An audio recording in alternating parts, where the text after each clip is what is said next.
actually signing his initials on bags of cocaine that were being shipped. And this president, Juan Orlando Hernandez, is implicated as a co-conspirator.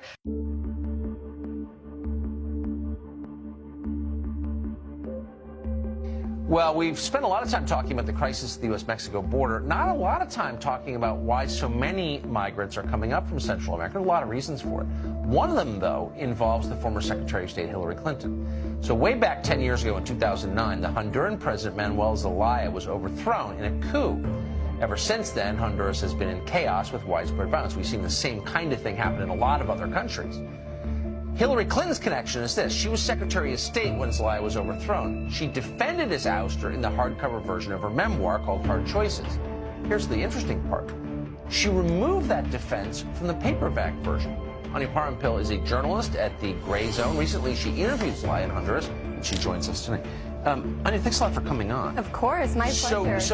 This is one of those stories, and I know it's complex. We don't have a ton of time, but sum it up briefly for our viewers who don't know anything about it. Well, the reason Hillary Clinton would remove the section of her book which talked about her role in overseeing that coup in Honduras, which removed their democratically elected president, Jose Manuel Zelaya, in 2009, is because she must be quite ashamed of the legacy that coup left in the country. We're talking about, and I spoke with Zelaya, as you mentioned, on the 10th anniversary of that coup, when all U.S. media was talking about the crisis at the border without speaking about the fact that that crisis is directly tied to U.S. foreign policy, specifically U.S. regime change policy, which has resulted in the doubling of poverty in Honduras. We're talking about a country now which is experiencing 65% poverty, with about 42% of the country classified as living under extreme poverty. But more than that, the two men which have succeeded Jose Manuel Zelaya as president,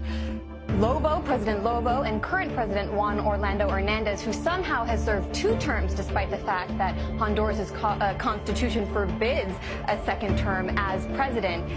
Both of those men now stand accused by the U.S. government of funding their presidential campaigns with money made off the drug war.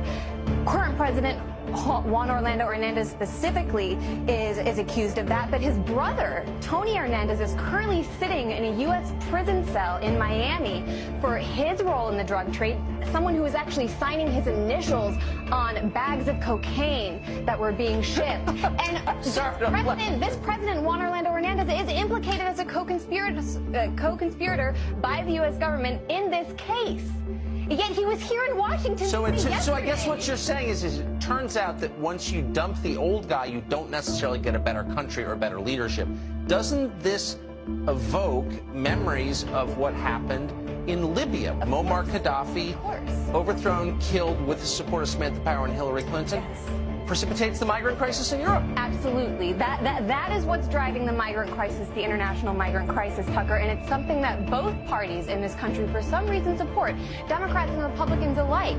The Obama administration, the Trump administration, both allowing Juan Orlando Hernandez, a co-conspirator in a $1 million cocaine scandal, is supported by the U.S. government, and that's because both parties answer to a small elite in this country, which actually benefit not only from these countries like Honduras being opened up to international corporations, but also benefit from the flood of labor, cheap labor, into this country. Well, that's the story right there. I couldn't agree with you more. That's exactly right. A servant class for the ruling class. Anya Parampil, great to see you tonight. Nice to speak with you, Tucker, of course.